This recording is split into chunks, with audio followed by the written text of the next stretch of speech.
Good morning students. आज हम classical aerodynamic first का एक नेक्स्ट वीडियो क्लास लेकर आए हैं जिसमें कुछ टॉपिक्स हैं इंपॉर्टेंट। तो पहला तो है कि अपने मैग्नेटाइजेशन ससेप्टिबिलिटी, जैसे हमने पढ़ा है इलेक्ट्रोमैग्नेटिक बीएससी में कि जो मैग्नेटिक ससेप्टिबिलिटी जो डेफिनेशन है हम वो कहाँ से देते हैं। जैसे हम लीनियर आइसोट्रोपिक मैग्नेटिक मटेरियल लेते हैं तो उसमें जो मैग्नेटाइजेशन वेक्टर होता है कैपिटल एम, वो अप्लाइड मैग्नेटिक फील्ड के प्रोपोर्शनल होता है। तो उसमें जो कांस्टेंट आता है उसको हम मैग्नेटिक ससेप्टिबिलिटी कहते हैं। जैसे ये मैग्नेटिक ससेप्टिबिलिटी है, ये समानुपाती है अप्लाइड मैग्नेटिक फील्ड के। तो हम ये प्रोपोर्शनल का कांस्टेंट हटाएंगे तो हमारे पास में आएगा एक कांस्टेंट काई एम, ठीक है ना। तो ये जो काई एम है इसको बोलते हैं हम मैग्नेटिक ससेप्टिबिलिटी। ये क्या है कि ये डिपेंड करता है ऑन मैग्नेटिक मटेरियल और विच tells the property of magnetic material. तो ये इसके बारे में लिखना होता है।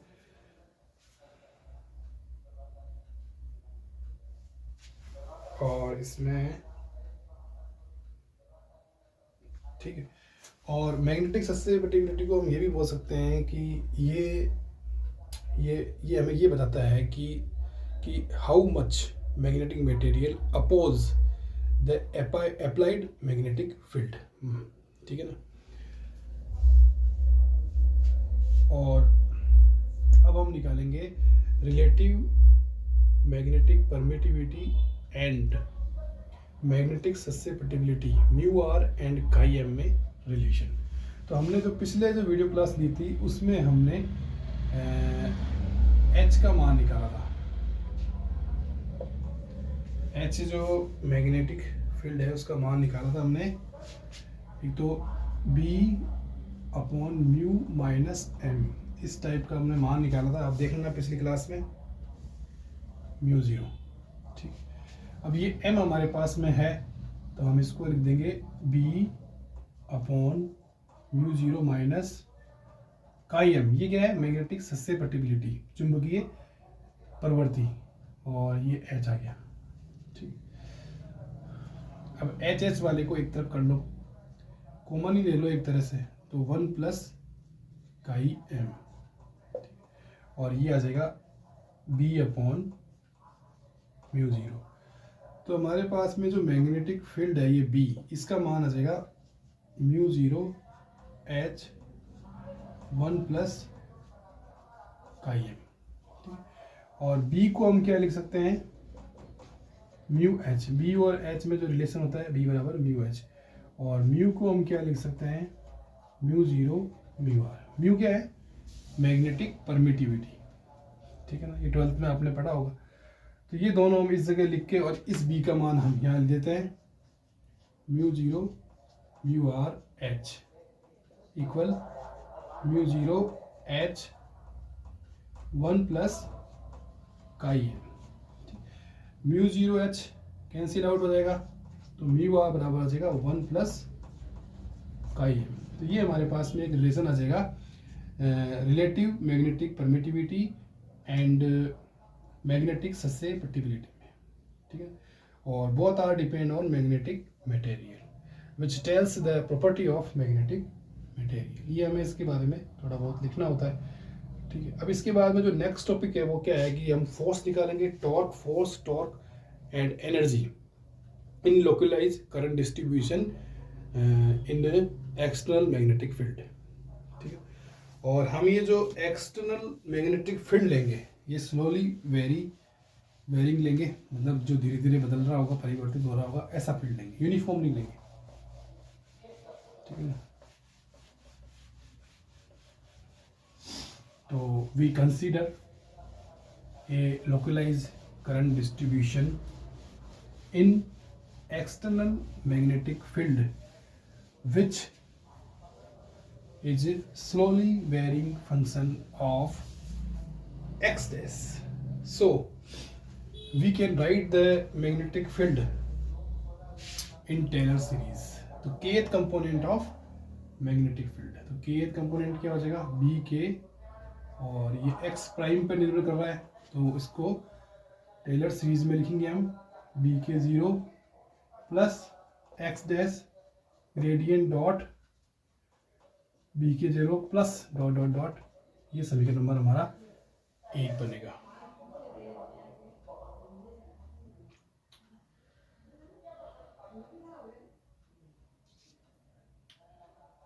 ठीक है।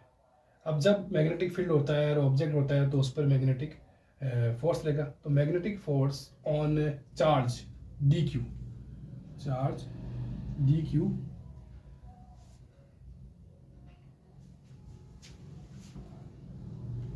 Due to due to applied external magnetic field.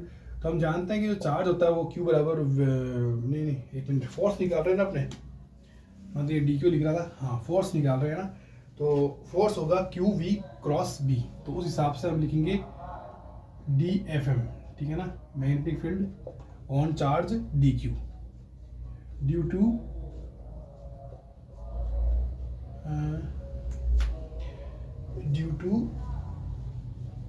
External applied field.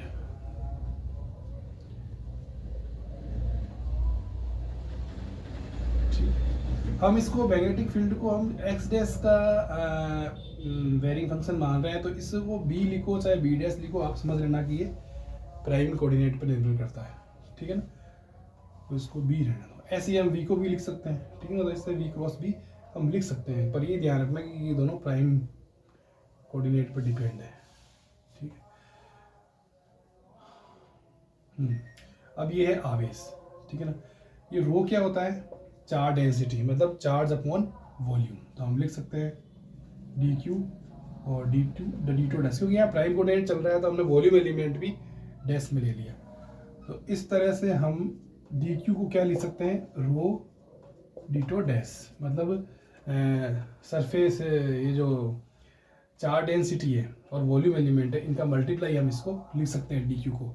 तो ये जो मैग्नेटिक फील्ड है डी एफ एम, ये क्या हो जाएगा, रो वी क्रॉस बी, ठीक है, और आ जाएगा डी टू डैश। ये ध्यान रखना, ये प्राइम कोऑर्डिनेट पे डिपेंड इस तरह से, ठीक। अब हम ये जो रो वी है इसको हम जे लिख सकते हैं। जे क्या है, करंट वॉल्यूम, मतलब जे का मान होता है करंट अपॉन एरिया। जैसे मैं इधर बता देता हूँ, जे बराबर होता है करंट अपॉन एरिया, ठीक है ना, पहले भी देखा है आपने। और रो क्या होता है, आवेश अपॉन वॉल्यूम, ठीक है। और अब हम लिख रहे हैं रो और वी, मतलब आवेश अपॉन वॉल्यूम इनटू जैसे एल लिख दो by distance L upon T. तो ये क्यू और टी क्या बन जाएगा, ये बन जाएगा आई, और इसमें से एक कम होगा वॉल्यूम में से 1 मीटर, तो ये मीटर स्क्वायर बन जाएगा, ये एरिया बन जाएगा। तो इस तरह से हम इसको रो वी को जे लिख सकते हैं, ठीक है ना। तो ये अपन को थोड़ा सा फिजिक्स में ध्यान रखना पड़ता है कि इस तरह से हम ले लेते हैं, ठीक है ना, फिजिकल क्वांटिटी। तो हमारा जो मैग्नेटिक फोर्स है डी एफ एम, जे और रो को, जे और रो और वी को क्या लिख देंगे, जे करंट वॉल्यूम क्रॉस बी, ठीक है, और डी टो डैश। हम जानते हैं कि प्राइम कोऑर्डिनेट से वी वी, ठीक है ना, प्राइम कोऑर्डिनेट्स पे डिपेंड करते हैं, ठीक है। अब फॉर ये मैग्नेटिक फील्ड है ना, ये थोड़े से छोटे एरिया के लिए है, ठीक है ना। हमें टोटल निकालना है, मतलब ड्यू टू होल वॉल्यूम, ठीक है ना, पूरे वॉल्यूम एलिमेंट के कारण है, छोटे वॉल्यूम एलिमेंट के कारण हम पूरे के लिए वॉल्यूम के कारण निकालना है। तो हम इसका इंटीग्रेशन करेंगे, तो डी एफ एम का हो जाएगा एफ एम, ठीक है, और इधर इंटीग्रेशन हो जाएगा जे क्रॉस बी, और ये हो जाएगा डी टू डैश। ये हमारी समीकरण नंबर 2 आ जाएगी, ठीक है ना। इक्वेशन से कोई दिक्कत नहीं, कोई लगाओ नंबर कोई, ठीक है। ये हमारे पास में पूरे जो एक्सटर्नल मैग्नेटिक फील्ड में जो हमने लोकलाइज डिस्ट्रीब्यूशन बॉडी ली है, उसका जो पूरा वॉल्यूम है उसके पर लगने वाला जो मैग्नेटिक फोर्स है वो आ गया, ठीक है। अब इसको सोल्व करने का तरीका है, जैसे हम क्रॉस प्रोडक्ट को कोई सोल्व करते हैं मैग्नेटिक इलेक्ट्रोमैग्नेटिज्म में, तो हम लेविस सीविटा, जैसे ये होता है ना, ये एप्सिलॉन आई जे के लिखते हैं हम, इसको बोलते हैं हम लेवी सीविटा टेंसर, ठीक है ना। लेवी सीविटा टेंसर होता है और ही बताऊंगा मैं तुम्हें इसके बारे में, एक अलग रील बना दूंगा, ठीक है ना, शॉर्ट वीडियो। और बी जो मैग्नेटिक होता है वेक्टर, वो दो तरह का होता है, साइक्लिक और एंटी साइक्लिक। हमारे यहाँ क्या है, एंटी साइक्लिक है, ठीक है ना, एक बार ये ध्यान रखना। तो ये ई आई जे के होता है ना, ये अगर साइक्लिक हो, मतलब आई जे के इस तरह चल रहा हो, तो इसका मान होता है 1, आई जे के डिफरेंट हो तो। और एंटी साइक्लिक हो, मतलब के जे आई, और तो इसका मान होता है -1। और आई जे के अगर डिफरेंट नहीं है तो इसका मान होता है 0। ये है लेवी-सिविटा टेंसर, ठीक है। और इसका उपयोग किया जाता है, ये ए और बी का ये जो क्रॉस प्रोडक्ट है, वो भी फिजिकल वेक्टर है, उसका जो क्रॉस प्रोडक्ट है उसको रिप्रेजेंट करने के लिए हम लेवी-सिविटा टेंसर का उपयोग करते हैं। और ये बी क्या है, ये मैग्नेटिक फील्ड वेक्टर है। और मैग्नेटिक फील्ड वेक्टर के बारे में हम ये जानते हैं कि दो प्रकार का होता है, साइक्लिक मैग्नेटिक फील्ड वेक्टर और anti cyclic magnetic field vector. और जो हमारा जो लोकलाइज करंट डिस्ट्रीब्यूशन जो हमने बॉडी ली है, उसमें क्या है कि कोई भी ऐसा मोनोपोल नहीं है मैग्नेटिक फील्ड का। एक्सटर्नल मैग्नेटिक फील्ड है, बाहर से लग रहा है, तो ये एंटी साइक्लिक माना जाएगा। और एंटी साइक्लिक में क्या होगा कि जो क्रॉस प्रोडक्ट में जो घटक आएंगे, ठीक है ना, वो दो तरह से हो सकते हैं, जैसे जे वाई बी जेड, जे जेड बी वाई, मतलब अलग अलग होंगे। जे जेड बी जेड इस तरह से नहीं होंगे, ठीक है ना, वो साइक्लिक में होते हैं, ठीक है। ये चीज़ मेरे को बतानी थी, और भी देख लेंगे, मैं शॉर्ट वीडियो बना दूंगा इस पर। तो अब हमें इस इंटीग्रेशन को हमें किस में चेंज करना है, एक तो मैं बताता हूँ कि लेवी-सिविटा टेंसर से क्रॉस प्रोडक्ट को कैसे लिखते हैं, जैसे ए क्रॉस बी, ठीक है, ये अपन को लिखना है, ठीक है ना।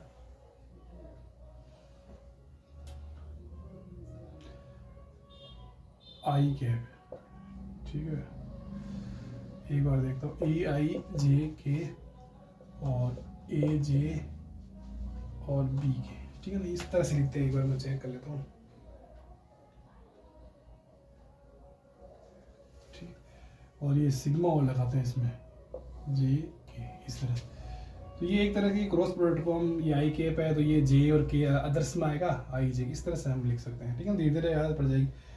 तो ये जो है अपना इक्वेशन 2, इसको हम इसका आयत कंपोनेंट लेंगे, मतलब मैग्नेटिक जो फोर्स है उसका आयत कंपोनेंट लेंगे, इंटीग्रेशन जे क्रॉस बी, ठीक है। और एक मिनट, चलो लिख देते हैं आयत कंपोनेंट, मेरे को चेक करना पड़ेगा इससे, ठीक है। तो इस तरह से हम इसको लिख लेंगे।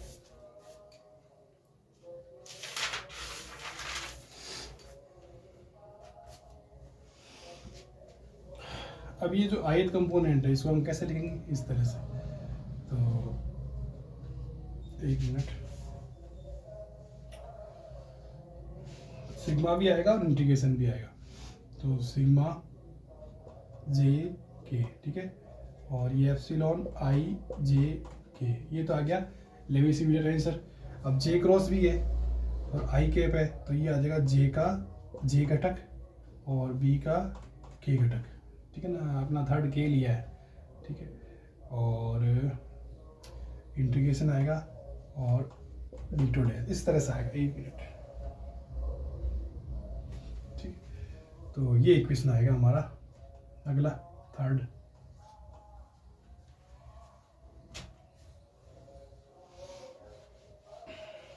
अब ये जो बी के जो के कंपोनेंट है ऑफ मैग्नेटिक फील्ड, ये हमने शुरू में इक्वेशन 1 में लिखा है, ठीक है ना, तो वो लिखेंगे अपने सिग्मा आई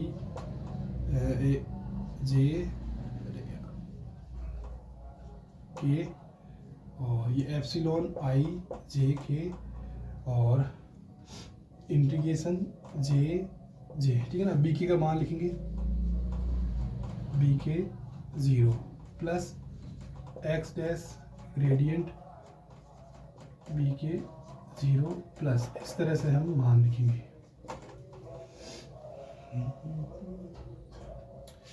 ठीक है।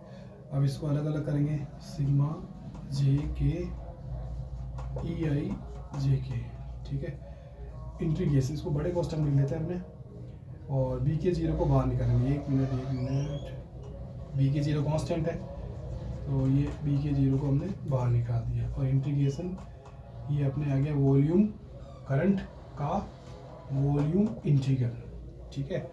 और फिर अपने लिखते हैं अगला पद इंटीग्रेशन, ये आ गया वॉल्यूम करंट और ये एक्स डैश और ये ग्रेडियंट और ये बी के ज़ीरो और डी टू डैश, ठीक है। आगे वाले पदों को अपने छोड़ देंगे और इसको पूरा हम ब्रैकेट में लिख लेंगे। ये हमारे पास में टर्म आ गया। अब इसमें क्या है, ये वॉल्यूम करंट का जो ये वॉल्यूम इंटीग्रल है, ठीक है ना, ये वैनिश हो जाता है, ये हमें ध्यान रखना है। तो ये पद हमारा जीरो हो जाएगा, तो ये जो टर्म है ये पूरा इसके मल्टीप्लाई में आएगी, ठीक है। तो इसको अपने आगे लिखते हैं।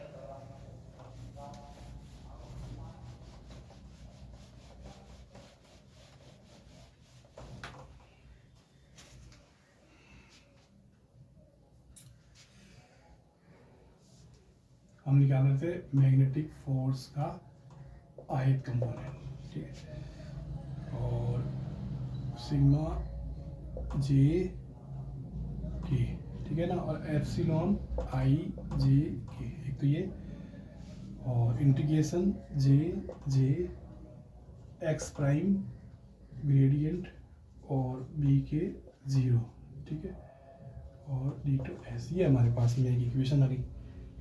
अब हमने एक मैग्नेटिक मोमेंट लिखा था पिछले क्लास में, जो आई अपॉन टू, ठीक है ना, R dash cross T R dash, ये होता है, ठीक है ना, वेक्टर है ये दोनों।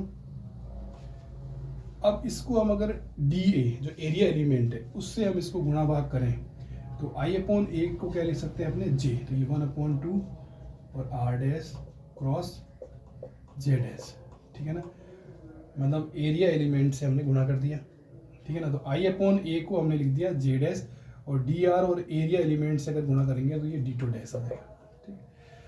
तो ये मेरा लिखने का ये मकसद है कि ये जो आर और जे डैश है ना, ये क्रॉस प्रोडक्ट है, ठीक है ना।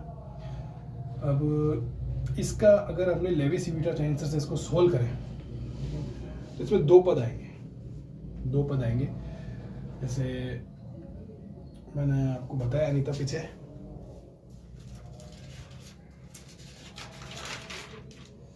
हाँ वो बताया था ना, जे जे और बी के, ठीक है ना, जे जे और बी के दो पद आएंगे, मतलब जे वाई बी जेड है माइनस जे जेड बी वाई, इस तरह से दो पद आएंगे, ठीक है ना, दो कंपोनेंट आएंगे।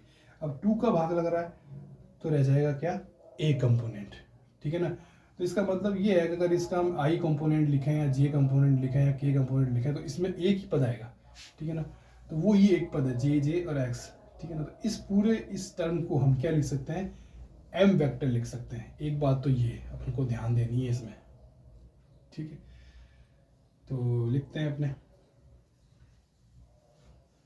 तो ये जो एफ एम है, ठीक है ना, मैग्नेटिक फील्ड का आई कंपोनेंट और सिग्मा जे के और ये ई आई जे के, ये लेवी-सिविटा टेंसर, ठीक है ना। और इंटीग्रेशन, एक मिनट इंटीग्रेशन भी गायब होगा, इंटीग्रेशन और डीटो डैश, ठीक है ना, इंटीग्रेशन और डीटो डैश, और ये जो इसका ए कंपोनेंट लिखेंगे तो उसमें दो पद आएंगे और टू का भाग लग रहा है तो ए कंपोनेंट लेना है, तो ये हमारे पास में ए कंपोनेंट है। तो इंटीग्रेशन ये और डीटो डैश, इस सब की जगह हम क्या लिखेंगे मैं बता रहा हूँ आपको, ये डायपोल मोमेंट वेक्टर, ठीक है, और ये ग्रेडियंट हम जानते हैं वेक्टर है, ठीक है, और ये बी के ज़ीरो, इस तरह से हम इसको लिखेंगे। ये थोड़ा सा इम्पोर्टेंट है समझने के लिए, ठीक है। तो ये जो इक्वेशन हमें प्राप्त हुई है ये क्या है, मैग्नेटिक फील्ड का आई कंपोनेंट है due to applied magnetic field, जिसका के कंपोनेंट हमारे पे अप्लाई हो रहा है, ठीक है ना, ड्यू टू के component of applied magnetic field, ठीक है। अगर मैग्नेटिक फील्ड यहाँ क्या है, एक ही डायरेक्शन में, अगर magnetic field in all direction है, ठीक है, सभी डायरेक्शन में हो और मतलब अदर कंपोनेंट भी एग्जिस्ट हो, तो हम क्या कर रहे हैं कि एम डॉट डेल बी के ज़ीरो है, इसको हम एक अलग तरह से लिखेंगे, ठीक है, सभी कंपोनेंट्स हों तो, ठीक है। तो नेट मैग्नेटिक फोर्स जो होगा वो क्या होगा, ये क्या है कि ये वेक्टर और डॉट प्रोडक्ट की जो एक आइडेंटिटी होती है वो यूज करा है, ठीक है ना। हम जानते हैं ग्रेडियंट क्या है, करली अपॉन करली एक्स आई कैप, एम क्या है, एम एक्स आई कैप, एम वाई जे कैप, एम जेड के कैप, ठीक है ना, ये के कंपोनेंट है। अब ये कह रहा है कि मैग्नेटिक फील्ड केवल एक डायरेक्शन में नहीं रह के सभी डायरेक्शंस में हो, मतलब अदर कंपोनेंट भी एग्जिस्ट हो, तो हमारा ये जो मैग्नेटिक फील्ड होगा उसको हम क्या लिख सकते हैं, M cross gradient cross B, ठीक है ना। ये सब इलेक्ट्रोमैग्नेटिक में आता है, ठीक है ना। तो उसको इसमें हमें शामिल करना है और इस टर्म को हमें ये लिखना है, ठीक है। तो ये हमारा मैग्नेटिक फील्ड आ गया। अब ये क्या है, इसमें हम यूजिंग आइडेंटिटी करेंगे, जैसे ए, मैं ऐसे ही बता देता हूँ, लिखने की जरूरत नहीं है, जैसे पढ़ा होगा ये तो इलेक्ट्रोमैग्नेट में से ए क्रॉस बी क्रॉस सी, ठीक है ना। तो उसको क्या लिख सकते हैं अपने, B cross C cross A, ठीक है ना। तो इसी तरह से हम इसको लिख रहे हैं, थोड़ा सा क्या एडजस्ट करना पड़ता है। ग्रेडियंट से शुरू करेंगे, ग्रेडियंट क्रॉस बी, ठीक है, और क्रॉस एम, ये अपन ने लिख दिया, ठीक। हाँ, अब इसमें हम एक आइडेंटिटी यूज करेंगे, फिर गड़बड़ हो गई। ये जो ब्रैकेट है ना वो यहाँ नहीं आएगा, इसमें एक आइडेंटिटी यूज करेंगे अपने,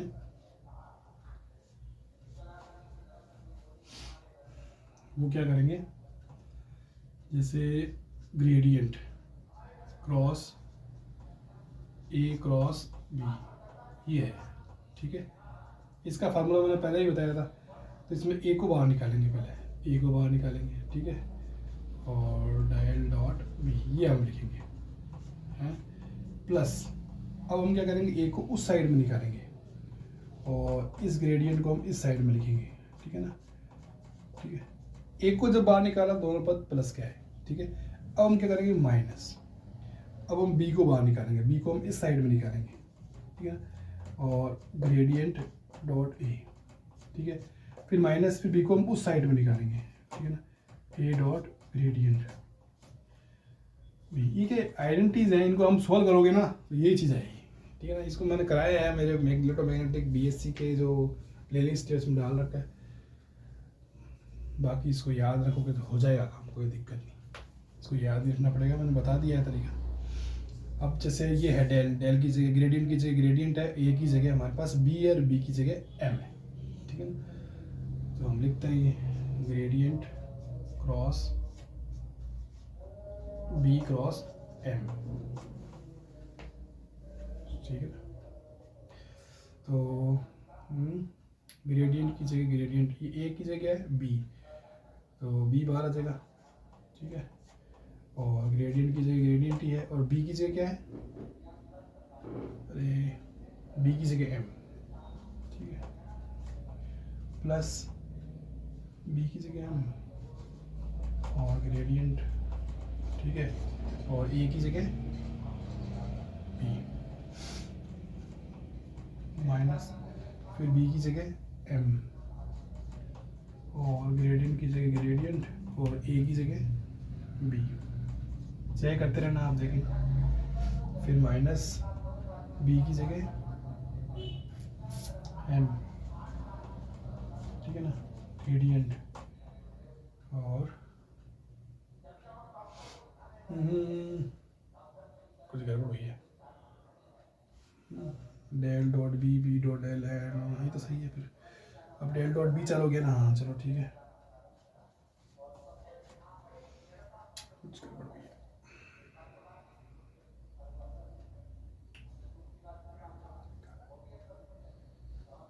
ये तो एक सा पद आ गया, हाँ एक सा पद आ गया। तो अब इसको अपने थोड़ा सा मिटा देते हैं, एम को बी की जगह उधर लिखेंगे एम को, और ए की जगह बी, तो ये आ जाएगा बी डॉट ग्रेडियंट, ठीक है, और यहाँ एम आएगा, ठीक। अब क्या है कि जो एम है मैग्नेटिक डाइपोल मोमेंट, ये प्राइम कोऑर्डिनेट्स पे निर्भर करता है, पहली बात तो ये, क्योंकि एम जो हमने लिखा था वो 1/2 R dash cross D R dash prime coordinate पे डिपेंड करता है। तो जो ये ग्रेडियंट, ये जो डेल लग रहा है, ये एम पे जहाँ भी लग रहा है ना उसको हम हटा देंगे इसमें, एक तो ये और एक ये टर्म, पहली और लास्ट, केवल ये दो टर्म लिखेंगे, ठीक है ना। और किसका मान निकाल रहे हैं हम? FM का, मैग्नेटिक फील्ड का, on localize current distribution body in external magnetic field.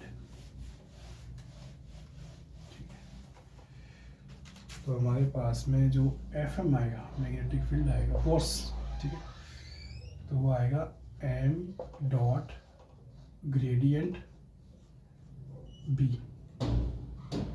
Minus m divergence B, ये हमारे पास में आ जाएगा। अब हम जानते हैं कि जो B का मैग्नेटिक फील्ड का जो डाइवर्जेंस होता है वो 0 होता है। मैं बताऊंगा आपको कि कौन से मैग्नेटिक फील्ड वेक्टर का डाइवर्जेंस 0 होता है और कौन से मैग्नेटिक फील्ड का कर्ल 0 होता है। ये भी अपने पास में उसी पर निर्भर करता है कि मैग्नेटिक फील्ड साइक्लिक है या एंटी साइक्लिक है। ठीक है, बस अपन को ये ध्यान रखना है कि जो डाइवर्जेंस है B वो 0 है। तो सेकंड पद भी गया, तो मैग्नेटिक फील्ड फोर्स क्या आ जाएगा? m डॉट ग्रेडियंट और B ये आ जाएगा। ठीक है, अब इसको थोड़ा सा चेंज करके हमको लिखना है, तो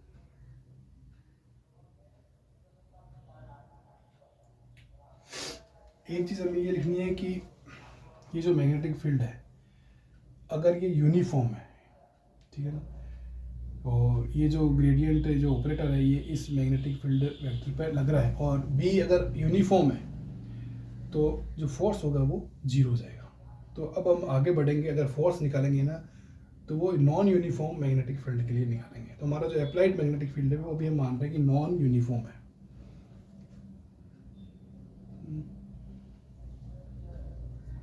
नॉन यूनिफॉर्म है, ठीक है, चलो करते हैं। तो m का मान कितना है? mx ik plus my jk plus mz kk, ठीक है ना। और ग्रेडियंट का मान कितना है? करली अपॉन करली x i कैप, करली अपॉन करली y j कैप, करली अपॉन करली z k कैप। अब हम क्या करेंगे? m डॉट डेल निकालेंगे, ठीक है ना। तो mx करली अपॉन करली x, my करली अपॉन करली y, mz करली अपॉन करली z, ये हमने निकाल लिया। अब हम जो m डॉट ग्रेडियंट और b है तो इसको हम कैसे लिखेंगे? mx करली अपॉन करली x, my करली अपॉन करली y, mz करली अपॉन करली z और ये b, ठीक है ना। ये अपने अगली इक्वेशन लगा देते हैं, मान लो फर्स्ट लगा देते हैं, ठीक है ना। अब हम इसको एक अलग तरीके से निकालेंगे, और जैसे हमारे पास में ये जो b वेक्टर है, ठीक है ना, ये कितना है? px i cap plus by j cap plus pz k cap, ये हम निकाल सकते हैं। और ग्रेडियंट तो हमारे पास में ये है ही, ठीक है। तो हम क्या निकालेंगे? m डॉट b, ये कितना आएगा? mx bx my by, भाई इसका डॉट डॉट करा दिया, ठीक है, mz bz, ठीक है। अब इसका हम ग्रेडियंट ले लेंगे, ग्रेडियंट m डॉट b, ठीक है ना। मतलब ये जो टर्म है, ठीक है, इसका हम ग्रेडियंट लेंगे।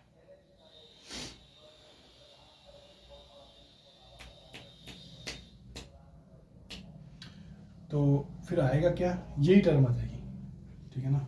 लिख सकते हैं हम दोबारा से, mx करली अपॉन करली x, my करली अपॉन करली y। अब क्या वीडियो थोड़ा बड़ा हो जाएगा, इसलिए बाकी आप थोड़ा सा देखोगे तो आ जाएगा ही, ठीक है ना। ये सेकंड, तो हम क्या लिखेंगे कि इस फर्स्ट और सेकंड इक्वेशन हमें क्या करना है? पहले तो m लिखना है, फिर ग्रेडियंट, फिर m डॉट डेल, फिर ये b ये लिखना है, ठीक है। फिर ये b वेक्टर, फिर m डॉट b, फिर ये। तो इस फर्स्ट और सेकंड इक्वेशन से हम क्या लिख सकते हैं कि जो m डॉट ग्रेडियंट b है non uniform external magnetic field के लिए, उसको ग्रेडियंट m डॉट b हम लिख सकते हैं। तो हमारे पास जो मैग्नेटिक फोर्स आ जाएगा, ठीक है ना, वो आ जाएगा ग्रेडियंट m डॉट बी, ये आ जाएगा। ठीक है, एक मिनट चेक कर लेता हूँ। ठीक है, this is the force for of localized distribution body in external magnetic field और which is non uniform magnetic field. ठीक है, अगर यूनिफॉर्म मैग्नेटिक फील्ड है, अब हम यूनिफॉर्म मैग्नेटिक फील्ड लेते हैं। अगर मैग्नेटिक यूनिफॉर्म मैग्नेटिक फील्ड है तब क्या होगा? तब जो नेट फोर्स है on localize current distribution body is a zero, become zero, और टॉर्क होगा।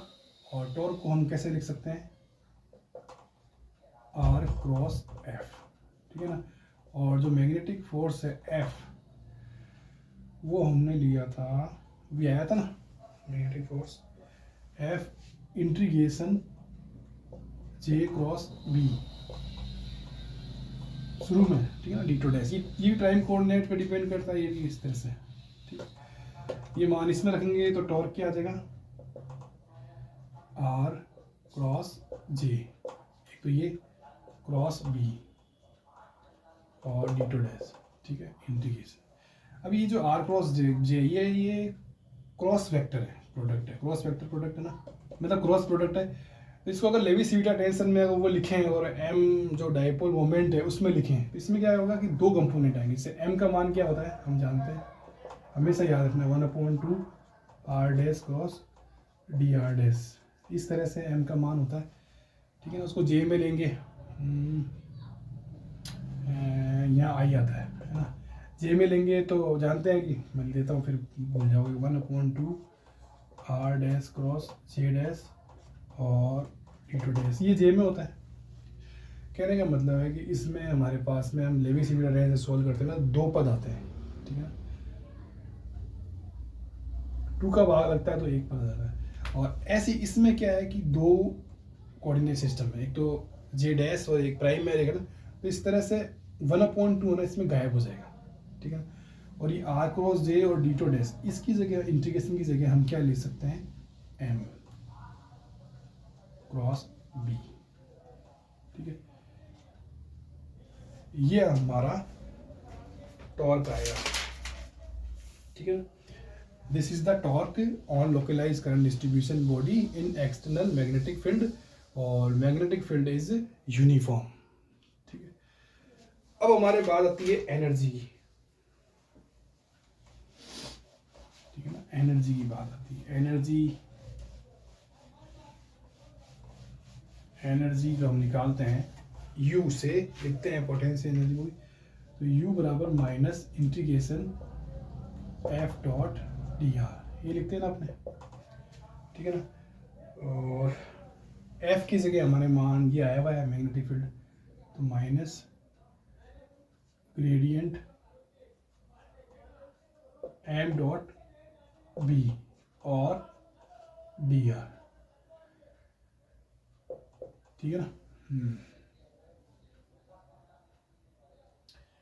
तो इसमें हम एक ग्रेडियंट थ्योरम अप्लाई करेंगे, जिसके लिए हम जैसे ये जो फाई है, ठीक है ना, फाई एक्स वाई जेड का फंक्शन होता है, तो ये हम टोटल डेरिवेटिव लेंगे इसका, curly upon curly phi upon curly X D phi plus curly phi upon curly Y D phi. मैं देखूंगी डी फाई आता है क्या?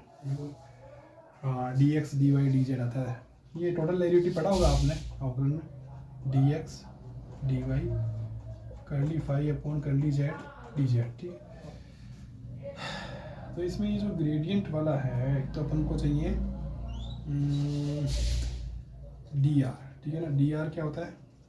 डी एक्स आई के प्लस डी वाई जे के प्लस डी जेड के। ठीक है,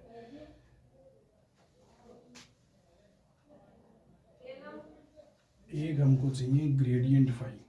ठीक है ना, करली अपॉन करली एक्स आई के प्लस करली अपॉन करली वाई जे के करली अपॉन करली जेड के। ठीक है, तो मैं ये लिखना क्या चाह रहा हूँ, ग्रेडियंट थ्योरम निकाल रहा हूँ। ठीक है ना, तो ये लाना है अपन को डी फाई। तो डी फाई कैसे आएगा? इन दोनों का अगर अपने डॉट प्रोडक्ट कराते हैं, ठीक है ना, तो ये पता आ जाएगा ना। तो हम क्या लिखेंगे, gradient phi dot D R लिख सकते हैं ना। इन दोनों का डॉट डॉट करेंगे तो डी फाई आ जाएगा। अब ये जो डी फाई है इसका हम करेंगे इंटीग्रेशन, तो ये इंटीग्रेशन कर दिया, ये डी फाई, ठीक है, बराबर ये इंटीग्रेशन, ये gradient phi dot D R, ठीक है, ये ग्रेडियंट थ्योरम है। और इसको हम क्या लिख सकते हैं, फाई, डी फाई का इंटीग्रेशन करेंगे तो फाई हो जाएगा। तो मतलब कहने का मतलब इस तरह से होना, तो ये फाई लिख सकते हैं हम इसको। तो इस तरह से जो यू है तो ये हो जाएगा माइनस एम डॉट बी, ठीक है ना। This is the energy of magnetic dipole in external magnetic field, ठीक है। तो हमने तीन चीज़ें निकाल दी, टॉर्क, फोर्स और energy in external magnetic field. Thank you very much.